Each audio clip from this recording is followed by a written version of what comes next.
और सीधे लिए चलते हैं आपको बिहार के नवादा, जहां पर यूपी के सीएम योगी आदित्यनाथ चुनावी जनसभा को संबोधित कर रहे हैं। कभी कांग्रेस और उनके सहयोगियों ने कभी जयप्रकाश जी को सम्मान नहीं दिया, कर्पूरी ठाकुर जी को कभी सम्मान नहीं दिया, और हम सब आभारी हैं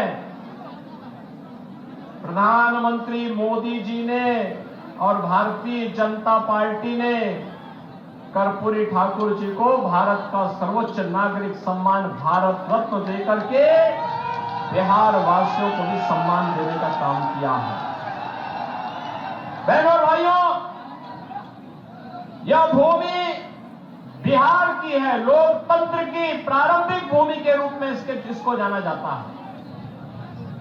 यह देश के इतिहास को बनाने वाली भूमि है, दुनिया को लोकतंत्र का पाठ पढ़ाने वाली भूमि है। लेकिन बहनों और भाइयों, लोकतंत्र के सामने सबसे बड़ा संकट हमेशा राजनीति का प्राधिकरण, अपराधियों का राजनीतिकरण, जातिवादी और परिवारवादी राजनीति ही लोकतंत्र के मार्ग में सबसे बड़ी बाधा है। और कल ही भारतीय जनता पार्टी ने मोदी जी के करकमलों से अपना संकल्प पत्र जारी किया है। संकल्प पत्र में भारतीय जनता पार्टी ने जो बातें कही हैं कि चुनाव जो देश के अंदर 18वीं लोकसभा के लिए लड़ा जा रहा है, ये चुनाव नेशन फर्स्ट बनाम फैमिली फर्स्ट के बीच में होने जा रहा है। आप देखते होंगे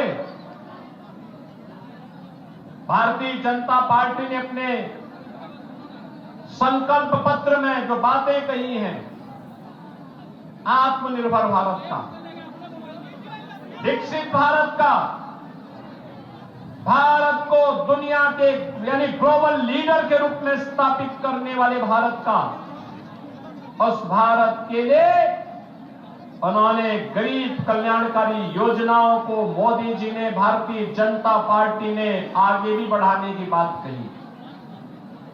आपने 10 वर्ष में बदलते हुए भारत को देखा है। बहनों और भाइयों, इन 10 वर्षों में हमारा भारत बदला है। दुनिया के अंदर भारत को सम्मान मिला है, सम्मान बढ़ा है। आज भारत के पासपोर्ट की कीमत बढ़ी है, भारत की सीमाएं सुरक्षित हुई हैं, भारत के अंदर नक्सलवाद और आतंकवाद की समस्या का समाधान हुआ है। आप जानते होंगे 2019 के पहले जम्मू कश्मीर के अंदर शेष भारत का कोई नागरिक जमीन नहीं खरीद सकता था। आज धारा 370 हटी। ये धारा 370 न केवल आतंकवाद की जड़ थी, बल्कि जम्मू कश्मीर को शेष भारत से अलग करती थी। धारा 370 के खिलाफ श्यामा प्रसाद मुखर्जी जी ने अभियान चलाया था। 1952-53 में उन्होंने कहा था, एक देश में 2 प्रधान, 2 विधान, 2 निशान नहीं चलेंगे। बहनों और भाइयों, 1953 में डॉक्टर श्यामा प्रसाद मुखर्जी शहीद हो गए, कश्मीर के लिए बलिदान हो गए। लेकिन भारतीय जनता पार्टी नारा लगाती थी, जहां हुए बलिदान मुखर्जी, वह कश्मीर हमारा है। और बहनों भाइयों, मोदी जी ने और देश के गृह मंत्री अमित शाह जी ने डॉक्टर श्यामा प्रसाद मुखर्जी के सपने को साकार किया। कश्मीर में धारा 370 समाप्त करके आतंकवाद की ताबूत पर अंतिम कील ठोकने का काम भी किया।